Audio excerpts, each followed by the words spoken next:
Hello, Global Theater. My name is Gerry Fialka. Today is November 15, 2024. Want to thank Rob Grant and his outstanding podcast. I'm probably wrong about everything. Also want to thank Phil Perkins for introducing me to today's guest, Phillip Greenlief. Where in the heck you calling in from, Phillip? California, the Bay Area. How cool is that? The first question is, what is the best thing for a human being? Uh, Oxygen, water, the essentials, some shelter in the winter when it's cold. Good. What's your favorite form of information? How it comes into you? Oof. I don't know. I got kind of hooked on music and books and movies when I was really, really young. I don't know how my family encouraged it, I suppose. But Well, I let's guess I guess those three things. But Yeah, that's pretty amazing, those 3. It covers the waterfront because 'cause we're gonna get into music. First, these, sort of cover these philosophical questions Mhm. and, music, books, and movies. Now, the second one, books, just to tangent for a second, is did you become a reader, 1, because your parents told you to, 2, they did it as an example, or 3, on your own?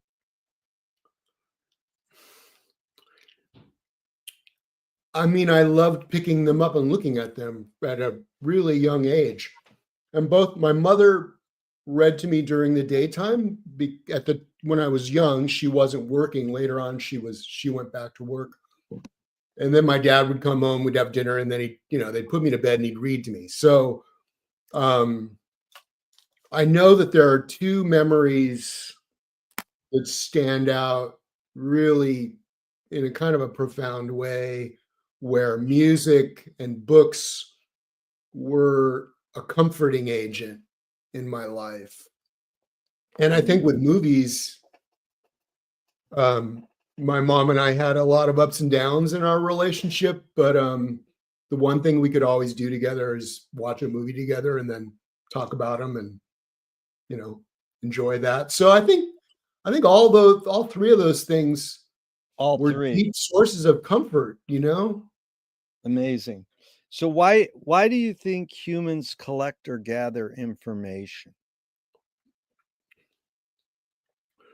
Well, I think we're curious. We have to be curious by nature. If you're 1,000 years ago, if you heard a sound, you'd think, "What is that?" If you saw something you didn't recognize, what is that thing? Is it going to eat me, or will I eat it, or can we live together in harmony? So I think, yeah, that's one way that we're visually oriented in the world and sonically oriented in the world. Um, S Probably out of survival, but I think I grew up in this household where curiosity was never, it wasn't stated in any overt kind of way, but my parents were really curious people. Yeah, And so you can't help but, you know, develop some sort of relationship with information if you're curious, even if, well, and because it's everywhere, right?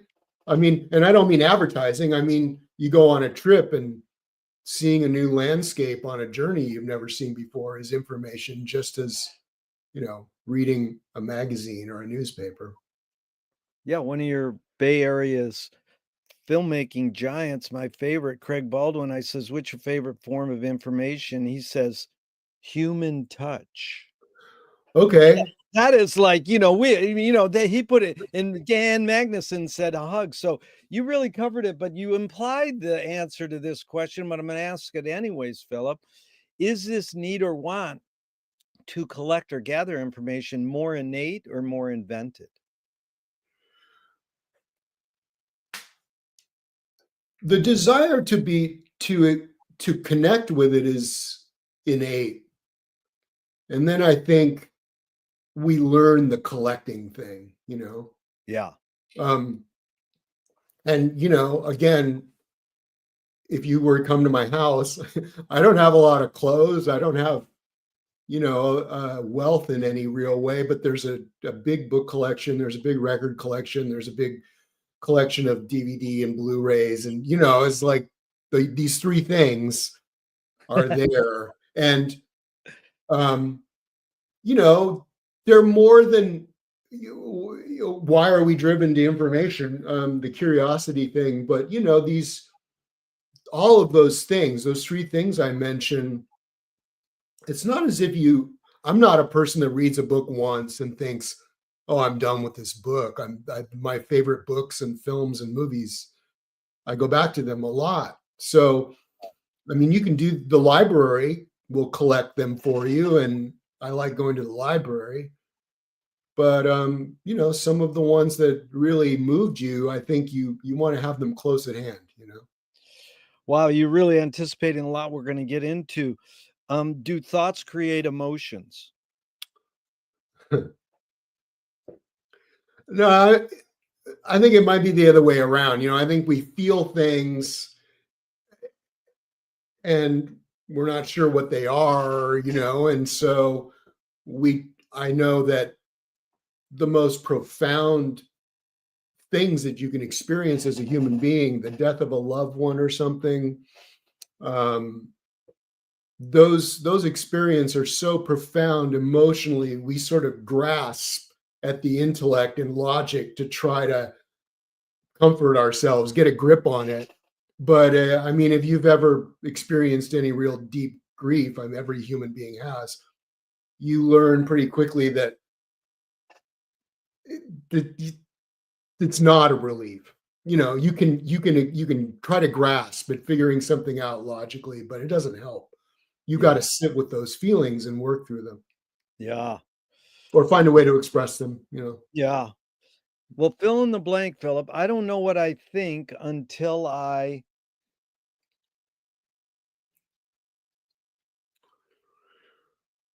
Well, experience it. I mean, someone can tell you, hey, did you know that there's an asteroid that's going to fall on the planet tomorrow? Just, no, I didn't know that. I mean, I'm just that person that maybe I'm a little bit of an ostrich with my head in the sand, but I'm a little more be here now, like I'll deal with it when it happens, because otherwise you can spend half your life worrying about things that may never come true. The asteroid didn't hit the planet. Well, that's the You know what I answer I mean? get. I get the most is I don't know what I think until I do it, be it, experience it. Yeah, McLuhan said, I don't know what I think until I say it. Joan Didion says, I don't know what I think until I write it. yeah. Can humans That think? makes Yeah, sense for those two yeah, people. yeah. Can humans think without language? Well, Vygotsky says that we do, that and if you have any understanding of the unconscious mind, I think dreams, like where's this back to my first answer to your question, why do I need a drink of water? Why am I breathing? It's like it's not something you have to think about. You don't have to ask permission, Right. but something's going on up here that regulates those things, right? And I think music is an interesting example, right? Because you could say, well, no, that's a language, and I agree with you, but it's not a language that a lot of people use for cognition, you know. Yeah. Wow. Again, you're anticipating a big one I want to go into, but here's Chomsky. Language is not just words. It's a Right. culture, a tradition, a unification of community, a whole history that creates what a community is. What do Yeah. you do when language doesn't work? When language breaks down, what do you do? Well, I try to write, and I've written quite a lot over the course of my life. I thought I was a pretty good writer, and then I got into a relationship, with a writer who's really talented, and then I realized, oh wow, I'm not anywhere near as good as this as I thought I was.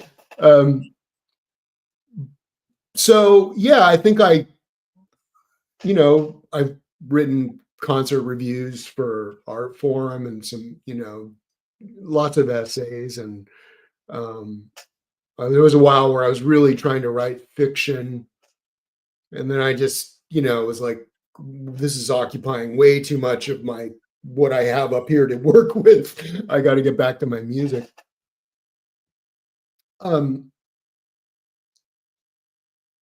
Yeah, I think maybe writing helps me work Yeah, with that. really good. Because, well, it's a registration of your thoughts, right? Yeah. And it's like music. I really encourage students, regardless of how young or old they are, to compose because, well, for a myriad of reasons, but the primary reason is, who are you? Yeah. You can't answer that, right, without that. You can't answer that question without words, and maybe you don't answer that question musically without trying to form some thoughts. And improvisation is a great way to do that. But unless you're recording everything you do, you can't go back and look at it and say, "Oh, that's not what I meant." Wow. So That was when you're heavy. writing, Yeah. you have that mirror to look at and say, "Oh, okay." Yeah. That was really heavy. It really brought tears to my eyes for two Oh, reasons. One is my whole life, I've thought, only if I could get one article in Art Forum, I could feel like I made it. And it's like Al Flipside, he says, don't sell out, sneak in. And I'm always like, anybody who gets something in Art Forum, it's like, is there a trick? How can I do it? I just want to get one little thing in. oh, But really, what Jennifer made Jennifer Krasinski was an editor there until, I don't know if you knew about the big yeah, kerfuffle. yeah, yeah, I know about that. Yeah. Um, uh, she's a friend, and at one point she said, "Oh, I just got this new position, and I don't love the music journalism I'm seeing coming out of Art Yeah. Forum, and I know you have some interesting ideas about music. I'd love for you to write something." So that was, you just get. I've been lucky all my life, Gerry. No, but it was really cool because I read them and I thought, Oh, wow, these are well written. And I mean, that's like the Art Forum is like the Playboy. I only read it for the articles. It's the other way around. I only read Art Forum for the pictures. uh, But then you start reading yeah. the articles, and there's a lot of great writers who've written There's for some, Art yeah, Forum over yeah, the years. I mean, yeah. it's been, but here's what made me cry, Philip. This is Nadia Boulanger told Quincy Jones, Uh-huh. your music can never be more or less than you are as a human being. I mean, that's what you basically just said that in other words. You like sit Yeah, almost word for word. yeah. Well, she was a genius, and Yeah, and that's for her to say that to Quincy, who just passed, I mean, that was amazing. So yeah. your observations of humans in general, are we more thinking or more feeling beings? I don't know that we can generalize that. Yeah. I think a lot of us are trying to balance that, and you have your good days and your bad days, but yeah. um I Well, I this I don't know. I think even on a single day, if I were to try to track the answer to that question, I don't know. No, it's really good because I want people to say I don't know or you know I can't answer that. I don't want them to feel they can't say that. And I'm also open for tangents, stories, and anecdotes. But Bridget Bardot says, and you can, and like we invented the words thinking and feeling, but they're so connected you can't separate them. But we think we can because 80% of people I ask say, well, we're more feeling beings. And here's how they say it. I think we're more feeling beings. So, Bridget Bardot, she says, when I make love, I don't think. And I'm like, good luck. How are you going to turn your brain off? But, people who meditate say, okay, now think about not thinking. Then there's a bumper sticker on a car in my street that says, "Don't believe everything you think." And I'm like, well, you could say, "Don't believe everything you feel." So, I'm with you. yeah, Um, but I would agree with Bardot, with, free improvisation when I'm doing it and it's really happening, yeah, there is no sense of yeah, what do I do next? I mean, that's why you practice, and that's why you develop this intimate relationship with your instrument so that there is no, you hope that there's never a disconnect, yeah. that Well, that you, we're going to get into that, Phillip, because that's what Don Preston told me. He says, "Don't think." And I'm like, yeah, right. You know all these licks in your head, and how do you connect with your instrument without thinking? But let's not go into that quite yet. But that is something where I look forward to. These are two questions from Alan Turing in the 50s. One, is thinking a function of the soul?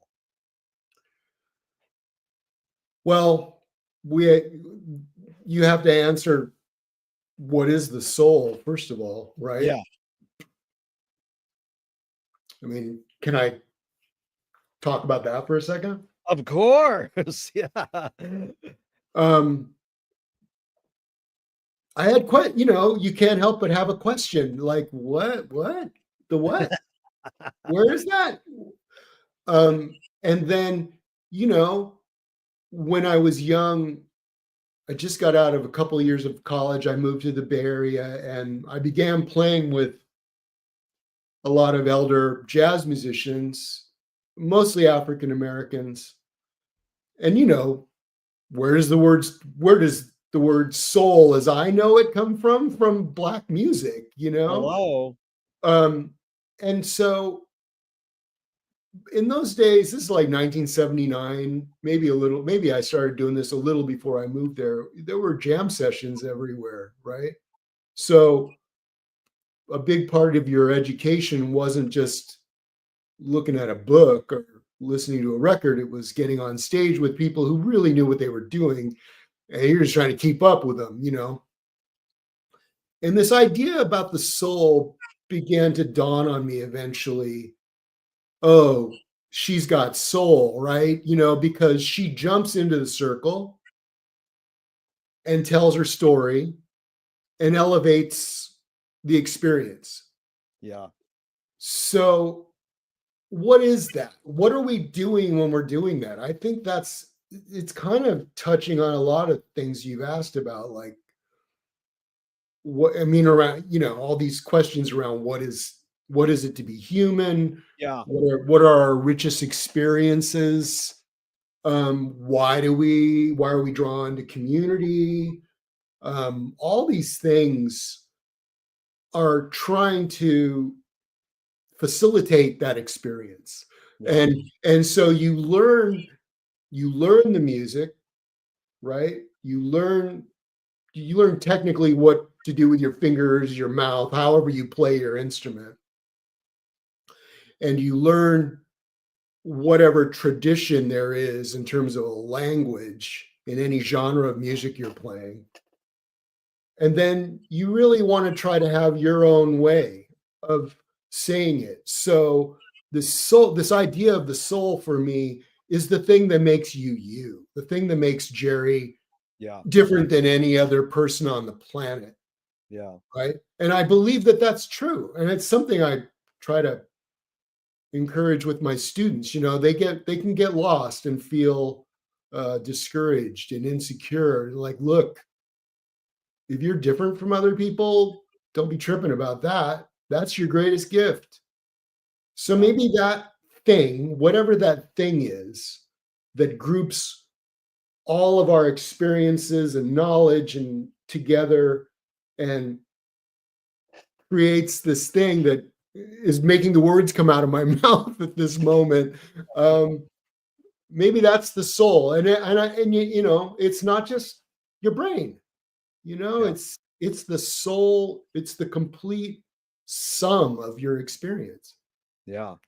So heavy. You touched on so much that towards the end, it was like Cocteau said, when you do your first piece of art and your parents and your teacher and your peers look at it and they go, dude, you got everything really good, but let me just tell you one hint about this, or, give you a tip. Take that criticism and exploit it for the rest of your life. So that's sort of funny, like taking what is oh, I came up, well, is that a mistake? No, well, maybe that's a good mistake. And then when you said the word she at the beginning of when you were talking about soul, it made me go to Vi Red because she Oh, was the teacher. She yeah, taught Eric yeah, Dolphy and yeah, yeah, Rahsaan. And yeah, I'm yeah. like, I'm sorry to sound sexist, but women in general don't go for out jazz saxophone. I mean, it sounds sexist, but when I saw her at an Eric Dolphy event once, I went, holy shit, this is amazing, because she taught these two godheads of the saxophone in my mind. So I don't know. When you were saying soul, you could have been meant when you said she, Aretha Franklin. But for some reason, my head went right to Vi Red. So, anyways, yeah. I guess my head would go to Melba Liston, because I'm from LA. I grew up Oh, in LA. okay. But why aren't there a lot of women playing that music? Because men haven't been particularly welcoming. Yeah. Hello. I mean, it didn't stop, you know, Mary Lou Williams or a whole lot of really Right. courageous individuals. Um, yeah, we could talk for the rest of the hour Yeah, on that. because But I just found Terry Pollard uh jamming on vibes and piano on yeah, YouTube, and I was like, holy fuck, how did I know about her? yeah, yeah, You're yeah. like, this is There's it's an, there's a lot of yeah, folks that have yeah, been overlooked. A lot of femme folks. yeah. And A so the second Turing question is, can machines think? lot. No, Good. no, they can organize data. Yeah, You mentioned Chomsky a minute ago, and I was teaching a class. I taught at a high school for many years, and I was teaching a class, and they wanted us to try to deal with Chat GPT, and I had seen that Chomsky and another MIT scholar had analyzed what Chat GPT can do, and if anyone's listening, uh, Google it. It's in the New York Times. The paywall may slow you down, but and I agreed with everything they said. They are machines can organize data that we give them, yeah, and it can make attempts to organize that data. But you know what it doesn't have, Gerry, is a soul. yeah, Since we're going to get back to that, um, it takes more than organizing data to be truly intelligent, in my yeah. opinion. Isn't it amazing? I don't know how I found those two Turing questions, but it's amazing how you connected it to. Usually people don't connect them, you know. And so, do you more They're good, pursue oh, they're, go ahead. they're good questions. That's all I wanted Yeah, to say. yeah. Do you more pursue happiness or more pursue meaning?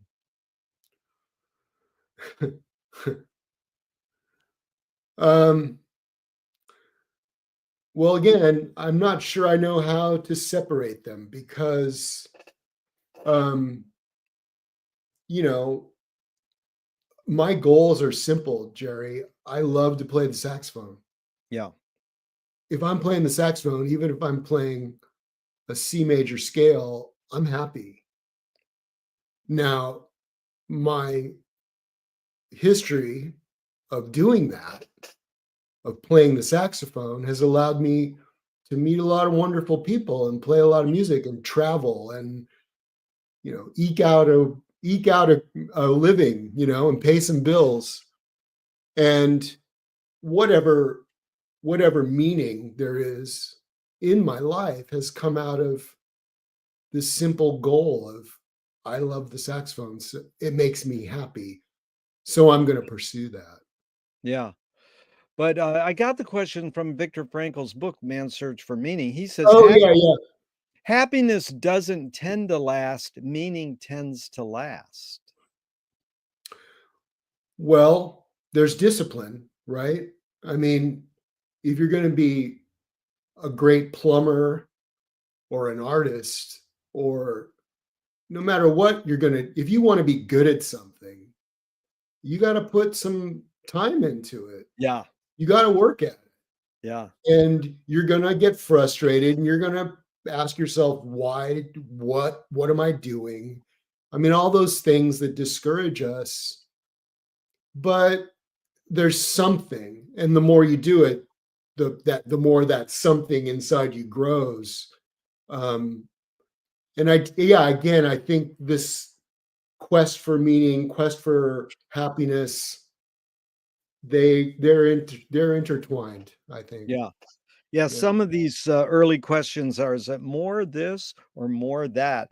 And this one woman said, the word more doesn't function in your question. Because I know it's both and it depends, but I'm just using it as a prompt. That's why I tell people, you don't have to answer the question. Just say, you just talk. So does the brain more detect consciousness or create it? Like, is consciousness there bubbling away and we're more so detecting it or more so creating it?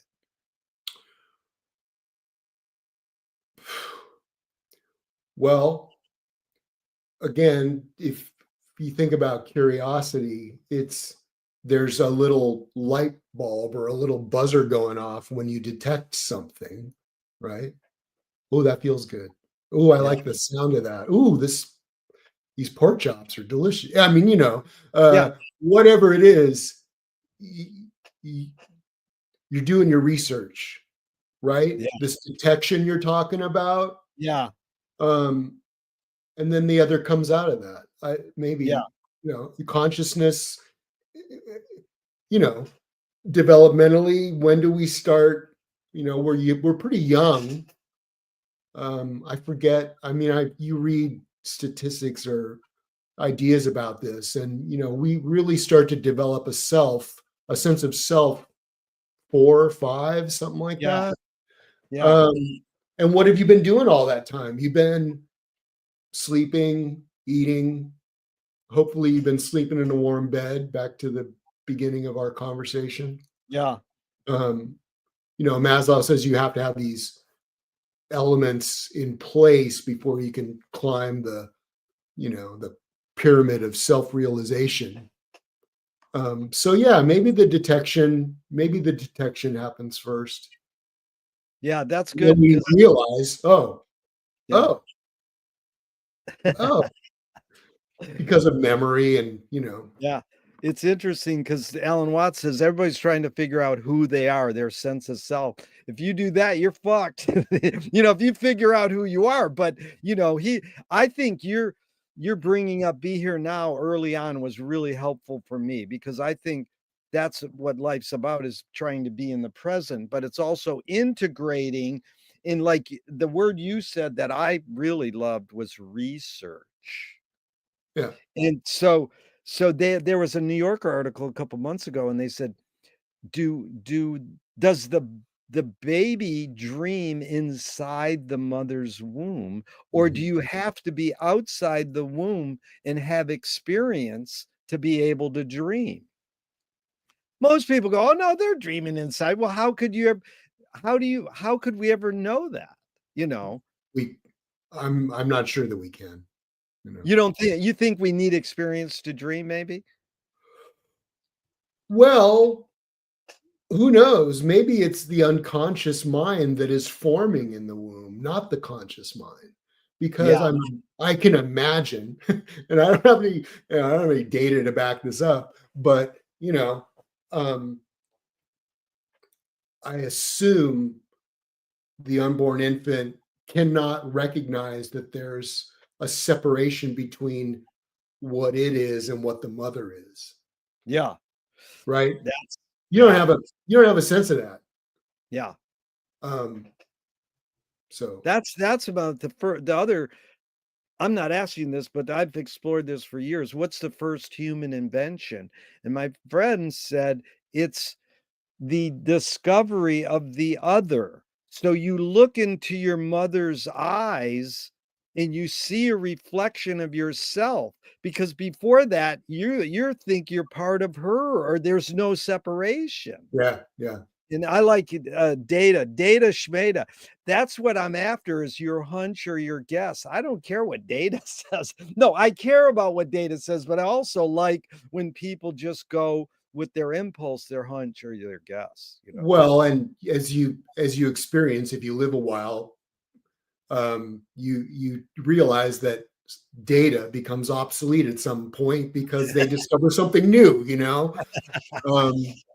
And that's the same thing with what you were talking about with the Alan Watts quote about, Yeah, you know, don't everybody wants to know who they are. If you figure out who you are, you're fucked up. Or you're not well, fucked. well, if Yeah. you think you know, and this is If you something. think you know, well, It, good distinguish. Yeah. this is this thing that I see. I'm 65, and this is something I see about, forgive me, men in particular, who, especially men who have had some success, Yeah.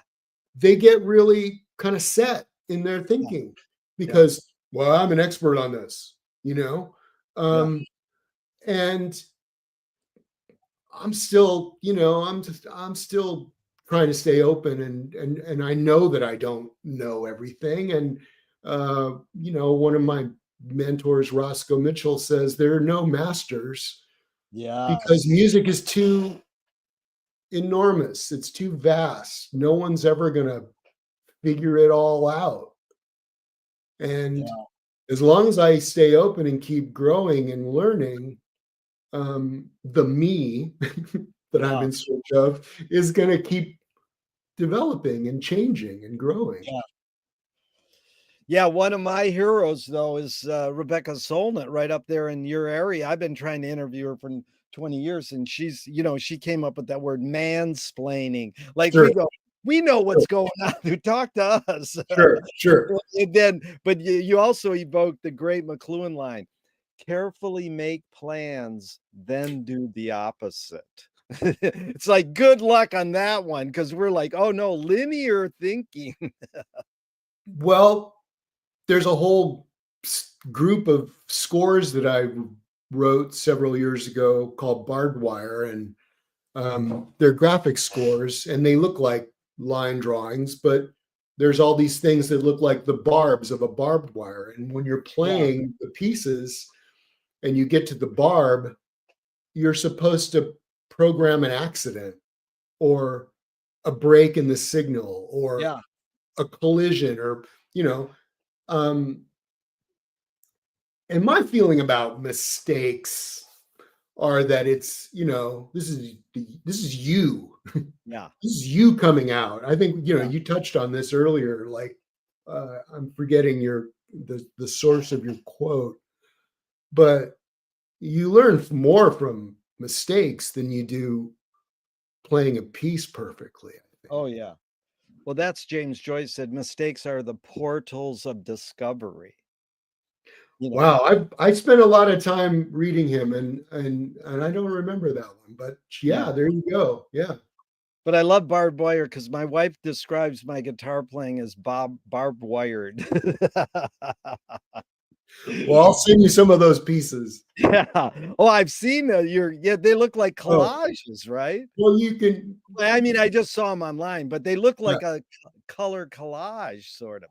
It's not just those are the black. map scores. Oh, those are the map scores. Those are Okay. the map scores. Yeah. Very cool. Okay, so what's faster, speed of light or speed of thought? Well, I've never, if you're asking me and I'm taking this long to answer the question, I'm going to assume that the speed of light is faster. But honestly, I don't know. I mean, I have a vague, very vague sense of how fast the speed of light is. And Yeah. because, you turn on the switch and the light's on. I try to think through something and it takes time. In fact, I don't want to rush I mean, does my mind, you know, react when I see something and say, "Oh, careful, that truck is coming at me." Um, I mean, that's pretty quick.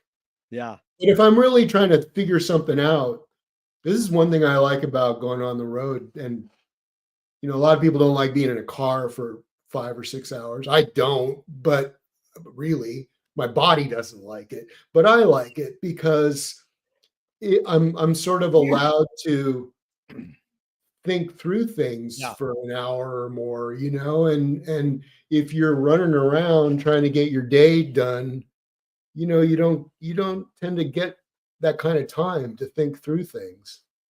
It's amazing. Really good. And I love your use of the word vague.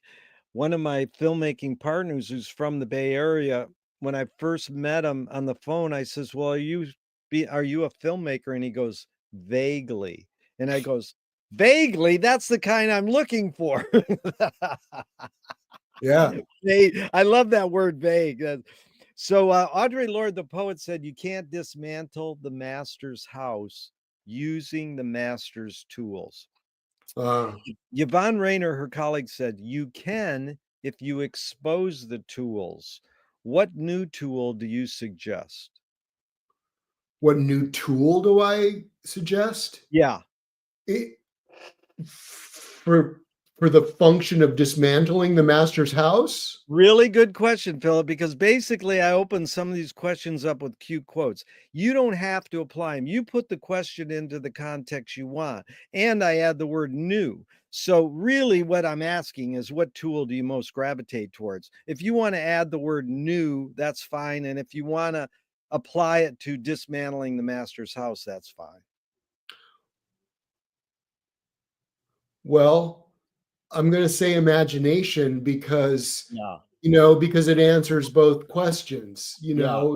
The the more that I the more that I play the saxophone, I Yeah. notice that in the realm of extended technique, I don't love that term, but Yeah. I think, you have a language that's rooted, if you're a musician, you can have a language that's rooted in the tonal system that Yeah. we use, harmony and etc. And then there's another system that's emerged over the last 70 years ago. And maybe this is something that's ancient and we have no record of it.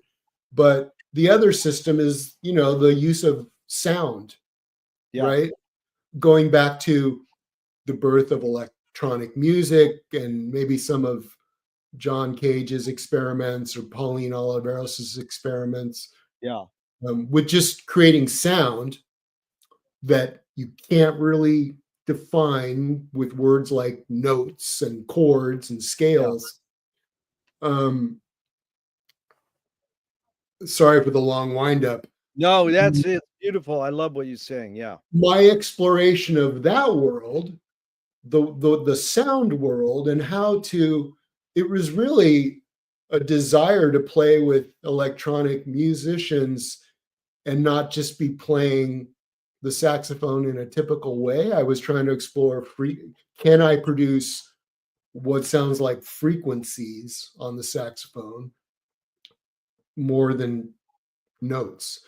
So all of that exploration takes time, takes imagination, it takes asking questions that there may not be an answer for. Can I make my saxophone sound like a hurricane? You know, um, maybe more literally than a hurricane than somebody who's going to write a film score. Um, all that stuff comes out of the realm of imagination. Yeah. So yeah, I think whether you're just in search of yourself or Yeah. because it really, who am I is the question that the artist has to go back to all the time. Yeah. And there's no answer, which is great. Yeah.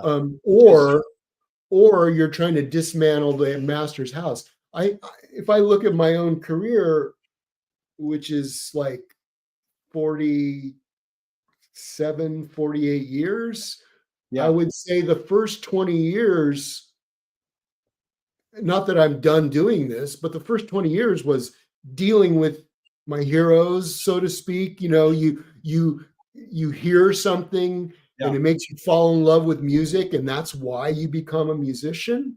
Yeah. Well, you're learning all the things your heroes have to teach you, Yeah. and then you realize that you're playing someone else's music.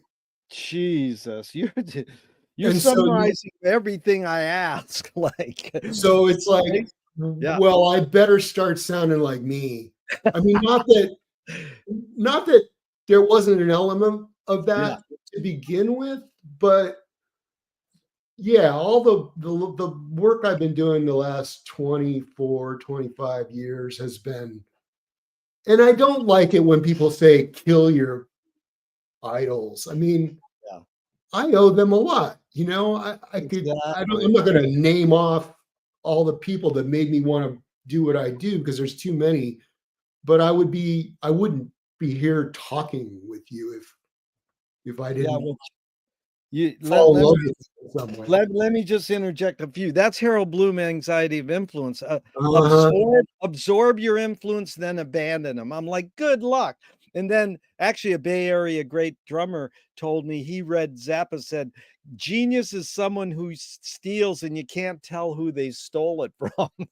It's like, good luck, because Frank, we know you stole from Perez, Spike Jones, and Johnny Guitar Watson, blah, blah, blah. But then you went into one perfect Cage quote. He says, oh, that's a very good question. I wouldn't want to ruin it with an answer. But here's what the sound, imagination was a great uh, answer to the Tool question. But the one thing I loved was Frank Zappa played a record skip as a guest DJ in KPCC Pasadena Yeah. for 17 minutes. So he's playing the old R&B and greasy LA, doo-wop that he loves. And then he just plays a record skip for 17 minutes. And KPFK called him up and says, dude, your record's skipping. And we go, we know it. I I really want to know how many people called Right. over that 17 minutes. But That, that's what the use of sound, when you said that, the use of sound. uh-huh. Because the other one, when you said hurricane, is I just read a New Orleans quote. They go, we don't survive hurricanes, we drink hurricanes. But that was a great answer. The follow-up question, Philip, is what new toy do you suggest? It's probably in your hands Yeah. already. Um, you know, I've got 25 years of investigating sound language on the saxophone, and everything I do comes out of a fundamental element of the instrument. Yeah. You know what I'm saying? And I think you always have to go back and re-examine the fundamentals, Yeah. and that's where your discoveries are going to come out of. Uh, so a new toy, I just don't have. I mean, new bearings for my skateboard, sure, yeah. Uh, new That is good. wheels, new wheels every year, sure, but it's the same. It's you can only skate a board so long, and then it's going to come apart. But But I love it. the saxophone, I'm still playing the saxophone that my dad gave me for Christmas in 1978. So Wow. Because I love when you well, that's really good, because there's a piece on YouTube where you're playing and you're not bra there's no air pushing a note. It's really the sounds of the valves that you're playing. oh yeah, Now, key click. I've seen all the greats saxophonists, a lot of them, Yeah. from Rossan to World Saxophone Quartet to all these people over my years. But I know someone's done that. But when I started, I was like, what? I was really impressed by that. Like, That was really cool. So I like it. The toy, what new toy do you suggest? The one that's in your hand that you don't even know it's a new. I've had that answer. They said the next one I find is my favorite new toy. I'm walking down the path. Sure. Okay, what do you worry about when you go to bed at night? Oh, yeah, Jerry, again, I try not to spend a lot of time worrying about things. And Smart. that might be a fool's answer to a very tricky question. But I don't again, know how I it's would like say if it. there's a problem, Yeah, then I'll deal with it. yeah. If there isn't a problem, I'm not going to lie in bed at night inventing one. That's smart. That's Um, Duchamp. You know what Duchamp said? Wait a There's second. no there's no solution because there's no problem. You know, but I'll add this because when my mom died, everybody said, she worried too much, like mothers do often. And I got up at her service. I says, "There's a lot of people in this room who felt that Dolores worried. They worried that she worried too much." So what's the difference between worry and concern? I mean, they usually go, "Well, worry's stupid and concern is meaningful." It's like, what if you're worried? It might be that you're concerned. I mean, is there a difference, you think? No, Yeah. no. See, I rest my case. I mean, there's been times where I thought, I'm not sure I'm going to make my bills this month. And then the phone rings and something happens and I'm like, oh, what do you know? That's a great Jackie Byard video. It's like a Oh, 20 really? a 20-minute doc on him. It's on YouTube. It's amazing. And he's being interviewed and he's talking. And then all of a sudden the phone rings. He goes, "Oh," it lets it ring, ring, ring. And he goes, "That's a job. Sorry." He picks it up right in the middle of the interview. They don't cut that. There's a lot of meaning in that. Yeah, you better answer that phone. Okay, McLuhan learned from Ezra Pound that artists are the antenna of the race. They're broadcasting and detecting the hidden psychic effects of our inventions, so we might learn how to cope with what we don't like about our inventions. So, Philip, I asked you the question Marshall probed his whole career. Why do we ignore the hidden psychic effects of our inventions, even though the artists are broadcasting them to us?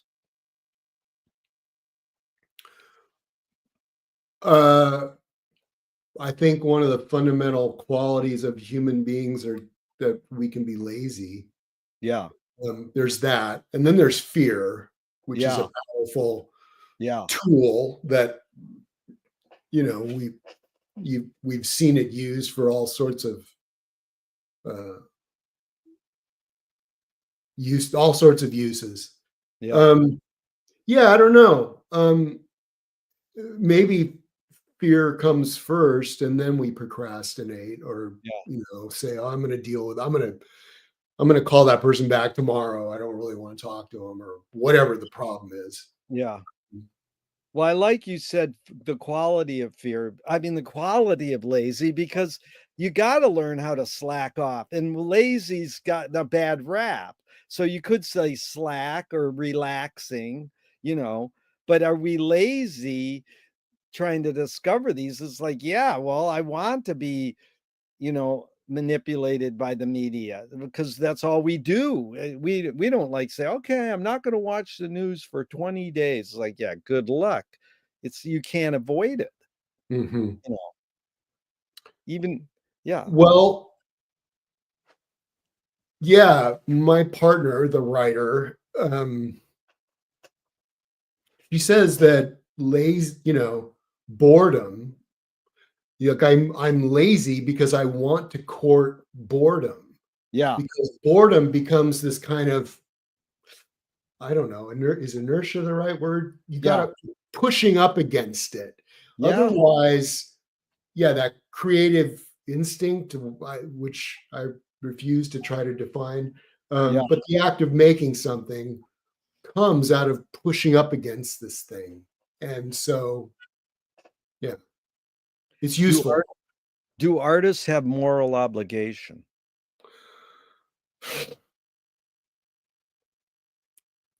Oof. I don't know. Do they or should they? Great. See, I'm for me and you versus the wording on the question. So Yeah. I love it when people shift the verb or the noun or should they? Yeah. I mean, I'll tell you, 80% of people say everybody has a moral obligation. But I mean, when Louis Buñuel has in Los Olvidados street punks beating up the wino, the blind guy. Yeah. I Yeah. mean, or Kubrick, does he have a moral obligation? Like you're kind of, you know, Blakey in there. We become what we behold. Like I can't watch. I mean, we haven't even slipped into movies at all, but I can't watch uh um any kind of violent film. But it doesn't matter. Every film almost has some sort of violence. Well, I'll let that one slide, But I grew up in the 70s, showing all those films, Peck and Paul, Scorsese, in the big one, Bonnie and Clyde, and it was like, okay, I think I've had enough of this shit on my face. And then you walk down the street, and every billboard for a movie is a fucking gun in your face. It's like, please. Do you guys work with the gun industry? Yes. So, I mean, I know that I found this DVD set and it said like every book has violence in it too. So get over it. I mean, the history of literature is all violence too. But, Well, anyway, you could sorry to go on a rant, but no, but you could say no conflict, no story, that's it. Yeah. So, but there are lots of conflicts that don't have to involve killing another human being. Yeah. Yeah, it's just, but it's the moral obligation thing. It's a hard one. So, are you more Well, afraid? Oh, go if ahead.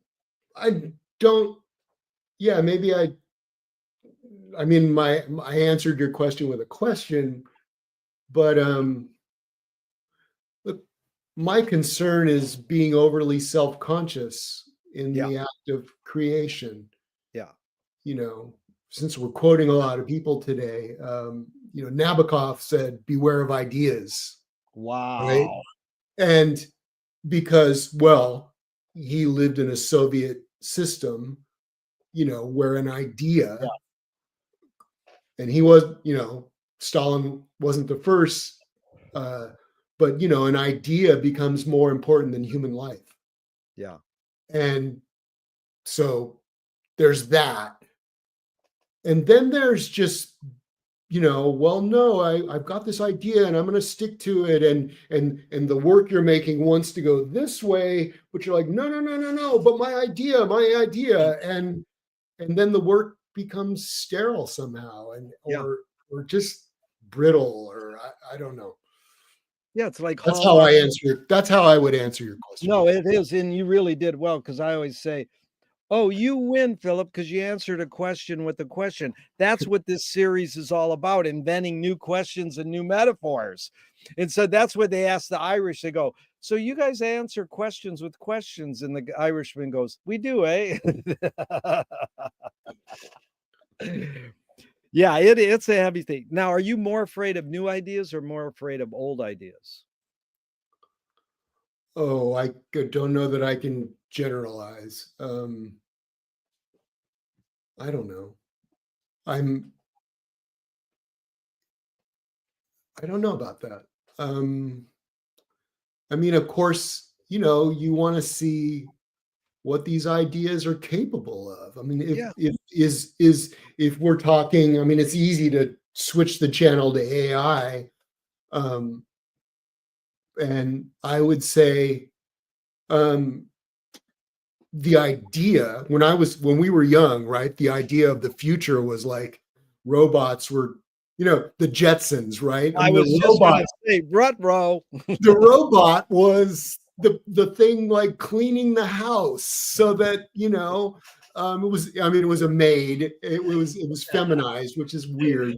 but you know, the robot was there to sort of take care of all the stuff that we didn't Yeah. want to do because we have more important things to do. And nowadays, I mean, from the ATM machine to Chat GBT, um, these ideas, these helpers, um, are taking jobs away. You Yeah. know, like I know people in Hollywood that were writing film scores and TV scores and commercials, and they're just using AI to make those film scores now. And a whole lot Yeah. of my friends have lost their jobs. And Yeah. why? I mean, you know, because it's cheaper. You don't have to pay a composer, Yeah. but what's the quality of the music? So I don't know. The question, now I guess I want to go back to that Nabokov quote, you Yeah. know, beware of ideas. Yeah. It's great. Because a lot of people, Philip, go, I'm not afraid of any ideas. But again, you admitted there is a fear of ideas because whammo, these cars are driving all over Venice and there's no one in them. And I'm like, okay. And people stop and look like there's no one in that car. And we had this big discussion last night in a car, which I hardly ever go in. But I asked them, I ride my bike 3 times a day. If I get hit by one of these whammos, what do I do? Knock on the car window and Yeah. say, "Excuse me, how do," and I don't even have a cell phone, so what do I do? Get, oh, I guess I write down the driver's, the license. That's what I You're can a do. Yeah, you're making an assumption that the car stopped for you, which conceivably it didn't. If it hit you, Right. if it didn't have the intelligence to not strike you down on your bicycle, will it have the intelligence to stop and communicate with you and apologize? And in, the person in the car last night, I says, "What if I get hit?" It's They actually said, "They won't hit you. Whammos won't hit you." Yeah. And I really flubbed one day about a month ago, and I rammed my bike into a car. And I said, "Uh-oh, this person's gonna be pissed." And they came out of their car. I was freaked, and they went, "Are you okay?" They didn't go, "You fucking scratched my car." It didn't matter. My shit was on the it fell out of my bike. I put it in. I goes, "I'm really sorry. I just messed up." And there was cars all over the place, and he goes, "Oh, if you're okay, that's all the person care." I goes, "Thanks for being a kind human." I couldn't believe this person actually said, "Are you okay?" Well, that's that's beautiful. Yeah. Can you conjure up your earliest memory ever or one of them? Um, our house burned down, and I don't remember this, but apparently I was the one that alerted my family that the house was on fire. Um, Wow. And there was a while where, I mean, I was in the crib, you know, with my hand on the wall, and the wall was hot. And apparently there were sparks coming out of the electrical socket under my crib. And I kept touching the wall and saying, hot, hot, hot. And my mom's like, what is he talking about? You know, and then she looked down and she saw the sparks. Well, the room adjoining my room was on fire. So I don't have a memory of that, but we moved because our house burned down.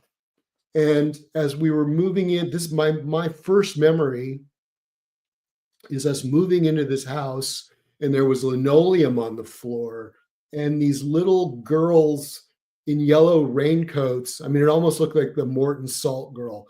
Yeah. The linoleum in the kitchen had these little girls in raincoats walking, and that image is that's as far back as I can go. I Yeah, think amazing. 2 or you know, 3, maybe. I don't know. I Yeah. don't know. Is memory more a curse or more a blessing? Well, I guess the question is it accurate? You know, because Yeah. we learned that um, maybe people edit their memories, and you know, because you know that the telephone game or whatever game it is, Yeah. At the beginning of Shostakovich's memoir testimony, Solomon Volkov, the fellow who spent time with Shostakovich taking these notes down, says Shostakovich tells his story about a law school in St. Petersburg, and there's a professor comes into the room, and here are all these law students in the gallery. All of a sudden, these men run into the room. There's a fight. All this stuff happens. It's mayhem for a few minutes, and then it breaks up, and they run out of the room. And he's like, the law professor says, "So what just happened?" And everyone has a different story, right? Right. And he says, "This is your job. If you're going to be talking to witnesses or a client that you're defending, or you have to deal with the fact that people just don't even perceive things the same way." Yeah. And so, I guess so my question is the memory intact? Yeah. Or how do we, do we distort it as we try to communicate it? Yeah. Everybody, It's a lot amazing, of Phillip. people have been trying to deal with that problem. Yeah. When I have like a 5-word question, is memory more a curse or more a blessing? Most people are focusing on the words curse and blessing, but you actually went back to the word memory and broke that down, because 80% of people go, well, memory is a blessing. And then they usually go, well, it can be a curse because they want to think that's why, everything. So you really put it into context well. So now tell me someone within your immediate family who had an impact on you, and what specifically was that impact? Well, it's hard not to start with your parents. Well, I was an only child. would you mainly get from your mom, and would you mainly get from your dad? I was an only child. I was adopted only child, so it was just me and them. So their influence was great, and I would say both of them. And this goes back to earlier part of our conversation, was curiosity. Yeah. They were so interested in things. We would go to movies that they were interested in, and there were times where that might have backfired for them a little bit, because I was young and I just got dragged in movies all the time. And I saw a lot of things, that today's parents were like, I don't know if he should be seeing this, what's on screen right now. I mean, R-rated movies and, all kinds of stuff. But they didn't, we saw Easy Rider, and I don't know, when did that come out? 68, 69? Yeah. Yeah. So I would have been 10, and I'm at the drugstore with my mom in the little racks where all the paperbacks were, and I saw a paperback of Easy Rider, the script. Yeah. So I'm like, I want to read this, because the movie was boss, Yeah. So I take it to school, and my 5th grade teacher sees me reading it and has a fit in front of the class, sends me to the principal's office, and the school calls my mom, and she's got to come down, and they're complaining like he shouldn't be bringing this book to school. And my mom says, well, we saw the movie and he liked it. Wow. I mean, is that naivete or is that genius? I don't know, but it was I'd say it's great parents, because they put in context too. I mean, you didn't we had an turn out like experience together. you didn't turn out like Dennis Hopper, who had Alzheimer's at the end of his life, and he turned Republican. It says, don't they go hand in hand? Well, anyway, yeah. So so the household I grew up in, my parents, when they first met, were running a dry cleaner business in the basement of the Hotel Fort Des Moines. And all the big bands were going through Des Moines, not all of them, but Ellington and Basie and Whiteman and Dorsey and all those folks. And then, they would play their gig and then they would bring their uniforms downstairs and give them to my parents and they would clean their uniforms so that when they left to go to the next city in the morning, they had clean band uniforms. Wow. They were around all these folks and my parents loved to dance and just loved music. Didn't matter. We went to see Woodstock, the movie. Yeah. And even when I was just in 4th or 5th grade listening to Jimi Hendrix, my dad would come in the room and go, wow, this guy. Wow. What is this guy doing with the guitar, And so that was the kind of household I grew up in. So curiosity I got from both of my parents. Beautiful.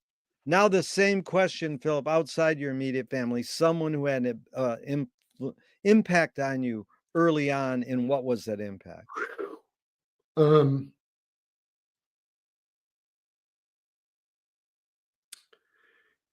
It's really hard to parse out because I'm inclined to say my cousins because they were 10 years older than me. They were always feeding me records that they were into.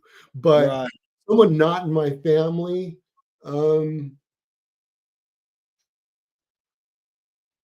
gosh. I had a friend named Pete Weiss. I still have. Pete is still my friend. Played drums in Thelonious Monster.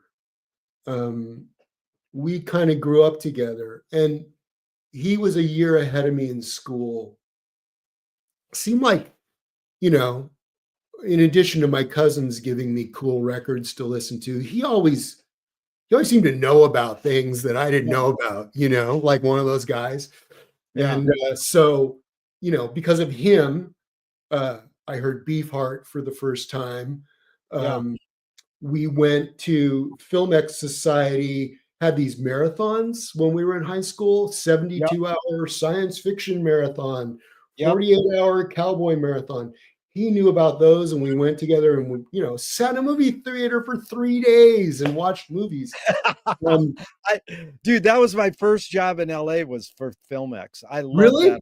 that organization. I got them to show Baby Snakes by Zappa, and it was like, anyways, it's a long story, but it just to mention Filmex really hit home. And Beefheart. Yeah. Well, Zappa too, live at the Roxy, and we were at one of those shows. Really? Wow. That was Pete. It was like, Zappa's playing at the Roxy. Let's go, and okay. I had heard Frank's music, but I'd never seen him. So that was the first time I saw him. Yeah, I think Peter, John Waters, Pink Flamingos and Female Trouble. Yep. This was also like senior year in high school, and this crazy movie is playing at the New Art. Have you heard of John Waters? No. Let's go. So I think he was like the most wonderfully subversive influence on this young teenage boy. Super cool. Now, did your parents raise you a particular religion? No. My dad, the story is my dad wanted to be a minister when he was young, had read the Bible a lot and was like training to become a minister. Something bad happened. He would never talk about it. But his attitude was, they're all hypocrites, da, da, da, da.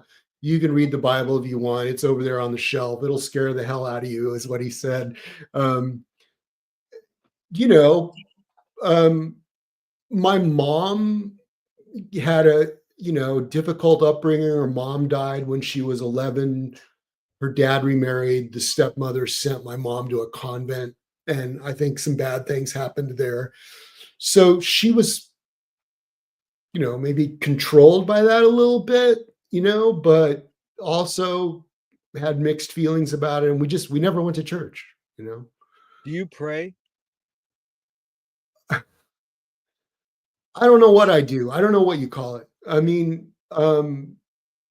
There's a Native American ancestry and, Native Americans in my bloodline, and Native Americans call God, the great mystery. So, because, I think we acknowledge that I don't know. Yeah.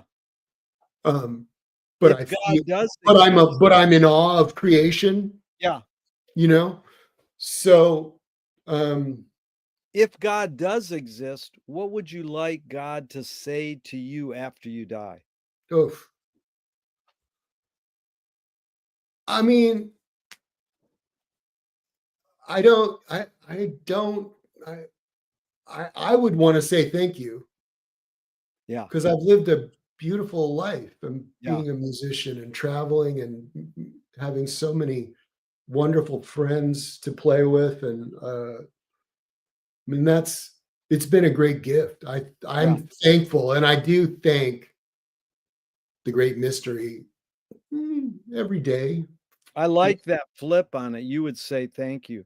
That's Yeah. like, I gotta tell you, because it's so LA. We went to Charles Brown's funeral service, and it's like Oh, everybody was there. Bonnie Raitt, Little Richard, and yeah. Solomon Burke was Yeah. the host. And Solomon said, "There'll be no crying today. We're celebrating a homegoing." That's it. That's it. It's you. Good job. You've earned your place wherever it is. Do evil people exist, or does evil use people as a vehicle? Um,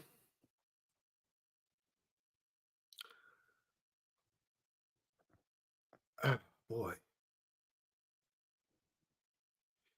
there's times where I kind of don't want to believe that it exists, but then, I mean, I think there's madness. You Yeah. know, I think human beings. Yeah, I think it's madness. I don't Yeah. think it's evil. I think you're for whatever reasons. There seems to be some research saying, "Oh, it's just the chemicals in your brain," Yeah. um, or conditioning. But I could say from experience, you can grow up with conditions that could make you just another statistic, but you have a choice, Yeah. you know. And like, I guess Dostoevsky is one of my favorite writers. Everyone thinks he's gloomy, but I believe that he believed that Yeah. human beings want to do right. I mean, if you look at Yeah. Raskolnikov, right? I mean, the guy's a nihilist. He commits a murder. He does everything he can to avoid being caught. And, you know, in the end, he rehabilitates. Yeah. So, um, that's kind of the foundation for existentialism. It's not what you say, it's what you do. Yeah. And, um, it's your actions. And I think for a variety of reasons, people can be driven to madness in this world that we live in. Yeah, it's you anticipated the next two questions so beautifully, Philip. This is, how do you advise someone to deal with an enemy? And I'll set it up. Alan Watts says, if you acknowledge your enemy, you empower them. Coppola stole from the mob and the samurai. Keep your friends close and your enemies closer. Mhm. JF, JFK said, forgive your enemy, but don't forget their name. And Fellini says, I need an enemy. So it's a lot of thoughts. The basic question is, how do you advise someone to deal with an enemy? But first, how would you respond to Alan Watts? If you acknowledge your enemy, you empower them. I want to say that I've never experienced having an enemy. Wow. That, again, maybe I'm just a naive little kid that never grew up, but I was bullied and beaten by some teenagers when I was kid repeatedly. And then one day we were playing and these guys were driving down the street that my street that we lived on dead ended at this other street, and that street was half paved, half dirt. And these two boys were in a car and they went speeding down the street and they got into the dirt and they spun out and hit an old man gardening and killed him. And I never experienced any sort of, yeah, fuck you, you got what you deserved. I felt so sorry for them. So Wow. I'm not, so that, I guess that the question is, did I forgive them? I don't know. I mean, I don't know. That's the only people. Those are the two only people in my life that I could think of that were my enemies, because, and this, here's the funny thing, right? They picked me out, I guess, because I'd be walking home from elementary school with a trumpet case in my hand. They started teasing me. What's that in your hand? Blah, blah, blah, blah, you know. And they took the trumpet and threw it down the storm drain a couple times. I had to crawl down there and get it. I mean, what was that? You know, that film Jacob's Ladder, the Danny Aiello characters talking about, you know, demons are really angels that are sent to you to free you. And maybe the fact that I didn't give up playing the trumpet, well, I did, but only because I realized I wanted to play a different instrument. Maybe those guys just got me ready for how tough it can be in the music industry. You know, surviving is like, at a very young age, I said, no, I'm not gonna, fuck that. I'm gonna keep playing. Maybe. That's amazing. That it's something we're going to get into, but it's also, you know, how do you turn a breakdown into a breakthrough? And that's like Mark Twain saying, forgiveness is the smell the flower gives off when the foot steps on it. So, I mean, did you get this sense of, you seem that you're an optimist and you feed into positivity, but you're a realist, and there's some sense of forgiving people. And did you get that from the way your parents raised you or on your own? I don't know. I mean, I can only think of one time when I did something bad and I confessed, and my parents were really cool about it. Um, you know, this is really important. You got to tell the truth, you know, that lesson. But I don't know. You can't help but see human suffering every day if you're looking for it, and wish that the people that are suffering could not be suffering. Yeah. And when I say suffering, there's this idea of the victim, but there's also the idea of the perpetrator. I mean, the perpetrators are suffering, or they wouldn't be lashing out, right? Yeah.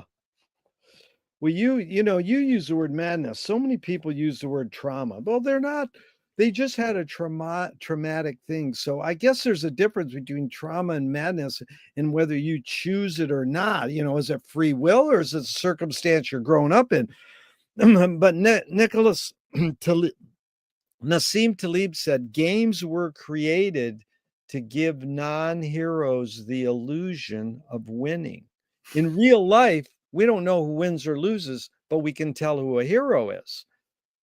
And my friend says, well, villains don't think they're bad. They want control. Heroes want freedom. And Gregory Bateson, the anthropologist, says, if the criminal gets caught, does he go, whoa, my criminal skills weren't up to stuff that day? Or does he go, I did something morally and socially wrong? So again, it's a lot of prompts. You can go wherever you want, but the basic question is, does punishment work? Well, of course, what is the punishment, you know? Yeah. And again, I sort of said it, but, you know, Dostoevsky's saying the crime is the punishment. Yeah. Wow. You know, I mean, if you're not drawn to, and please understand, I'm not a Christian, but if you're not drawn to the light, Yeah. whatever that means to you. Yeah. Um, and you're suffering and your intention is to hurt others, um, you're punishing yourself. You're not choosing to let go of these circumstances, these things that are happening. You can tell yourself these things are happening to me. So maybe you got to ask why, and yeah, and then deal with it. That's all I know from experience. I don't have That's good, Philip. 'Cause that's I don't have something. any quotes or anything, but I just know that it's always what you choose. It's your Yeah. choice. You got a choice right now. Do you lash out because people lashed out at you, or do you just say, have a good Is day? that yeah, is that, the crime is a punishment, is that similar to karma? What you do comes back to you? Yeah, I mean, you can think of it that way, sure. There's our sense of look at justice, right? It's these scales, right? So I went down here. I can't get both my hands. There we go. So I'm up here, and today I'm Yeah, down here, yeah. and I'm trying to balance it. So, and if you don't have any sense of wanting to balance the scales, then maybe the punishment, the blows just keep coming until you do, and you realize Until you do, yeah, until you do. yeah. And then you go, okay, well, ugh, That this isn't really working. This isn't working. This thing wow. that I'm doing of, repeating mistakes or whatever, is not working. So I gotta fix this. And this is amazing because it's sort of out of order, but this is both McLuhan and Krishnamurti said violence is the human search for identity. So, we're trying to find ourselves in this, like, that's scary, but when we ask Hadda Brooks, the great pianist, played music for 7 decades, we said, "Do you believe in karma?" She goes, "I don't know, draw me a roadmap." 'Cause it sounds good, it's cute. What you do comes back to you, karma, but there's so many people who get away with it, then you go, "Well, are they gonna get away with it and get their payback some other time, in another life, or who are we to judge?" So, James Joyce was the first talk about movies too. James Joyce was the first projectionist in Dublin Yeah, 100 years ago. Volta Cinema. He yeah. basically checked allegedly, Bose basically checked out. He said, "This is stupid. Why should I go inside a building and see a movie of a tree when I can go outside and see a real tree?" Years later, Faulkner said, "Sometimes the best fiction is more true than journalism." Why Sure. do we have to recreate things in order to get them? Why do we have to go to a theatrical play of people acting out life? Why don't we just live life? Well, I think more than if there's a lesson in any art, it's that you're not alone. And, you know, one thing that I love about international cinema in particular is if you watch Lynn Ramsey's films or Satyajit Ray's films, I mean, people, some Zembene's films from Africa, you watch these films from all over the world and you see people working out the same problems, right? Wow. So that's powerful, right? Because Yeah. we're living in a time when nationalism is on the rise in a big way, Yeah. you know, and it looks like pre-World War One, and you think um, this is not the road to liberation. Domination of other cultures is not the road to liberation. Violence, widespread violence, is not the road to liberation. Recognizing that we all have the same desires to uh, Chomsky puts it so simply. It's just we our lot in life is to learn and grow, and we should be free to do that. Yeah. And, you know, I think, yeah, art teaches you that we're all on a similar path. We may wear different clothes, we may eat different foods, we may follow different religions, but I'll tell you, people want to be able to live in a dwelling that where they feel safe. If they have children, they want to be able to feed those children. They want to be healthy. They want their kids to be healthy. You know, it gets Yeah. down to that.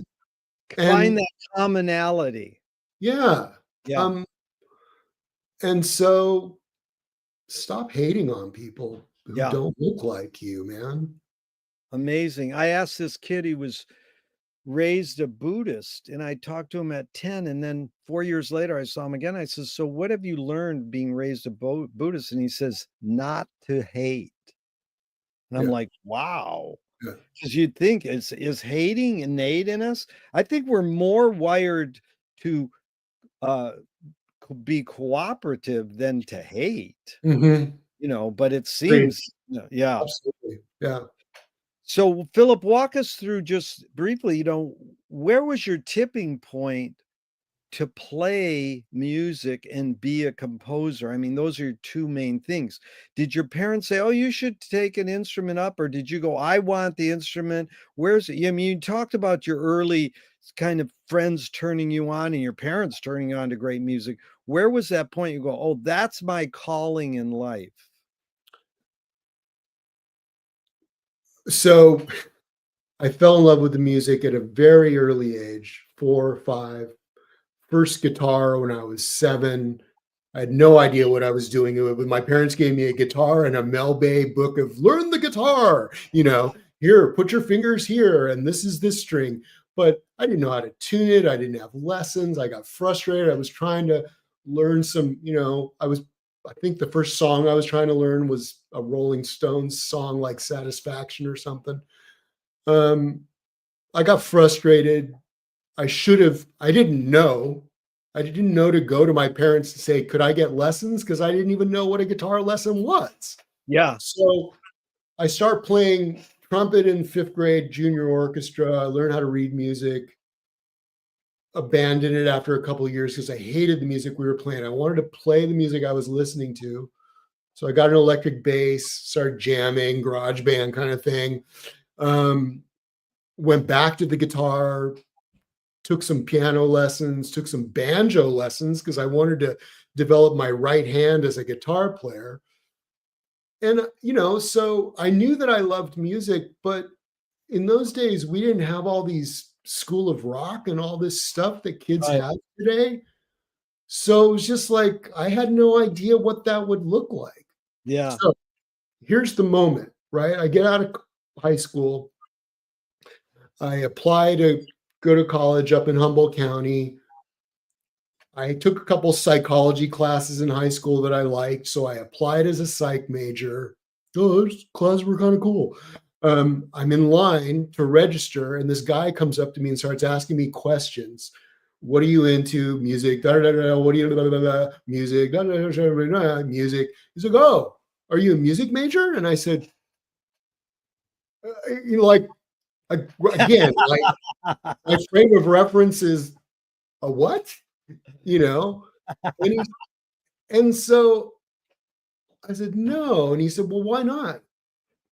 Why not? Yeah. So I tear up my registration card, get another one, go sit out on the quad with the catalog and start, "Oh, wow, I could take that music class. And I could take this music class. And I could take Yeah. that music class." Because it was all I ever wanted to do. I just didn't know how to do it.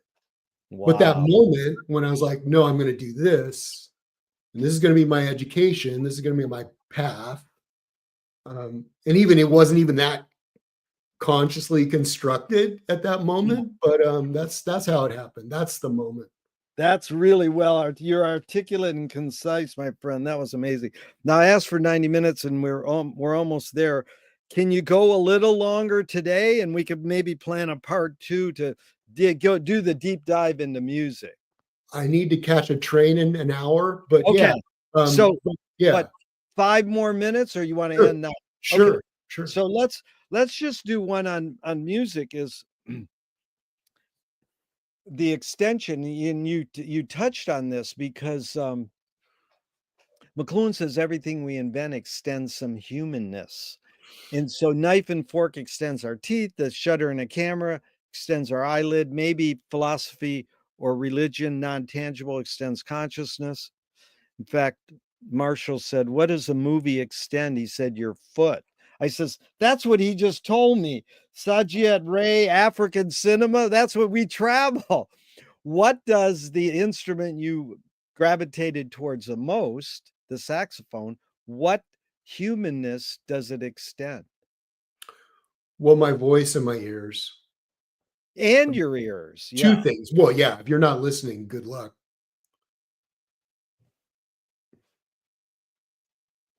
When you I mean, I was too shy to be a singer. yeah, Like I needed a little something to hide behind, right? wow. So the saxophone, or I guess a lot of wind instruments, are maybe the most like the human voice, right? Yeah. So But what was that point? Because you were trumpet, guitar. I love on your website that picture of you with the guitar. Here's this monster saxophonist, and there he's got a guitar. But where was that tipping point to pick the sax? okay, so in high school, I had a job delivering medicine for a pharmacy, and in Los Angeles. You're in Venice? Yeah. Yeah. So I'm up in the North Valley, and I've got to go to Westwood, Santa Monica. I've got to go to Hollywood. I've got to go to La Brea. I got to go downtown. I got to go out here to the West Valley. I mean, I'm delivering not to houses, but to hospitals and convalescent homes and Yeah. all these places, right? So, and I love music. So, and so what does that mean? It means I'm in a car 4 hours a day, every day of the week. Yeah. You know, um, the one great thing about that job was now I can drive LA and not be on the freeways and get places much faster than any GPS can get me. Um, but one day I was listening to the radio, and it was at the time I was listening to a lot of rock, of course, because this is the culture I grew up in, right? Yeah. I mean, all those bands were playing in LA. Every great band from around the world was going to play in LA. And Yeah. I know you remember, like tickets were $5 or $6, Hello. $7. Yeah. You're the greatest bands in the world, you know? Yeah. Um, so I was always tuned into the rock station, but I was starting to improvise with my friends a little bit, like, okay, let's take a solo.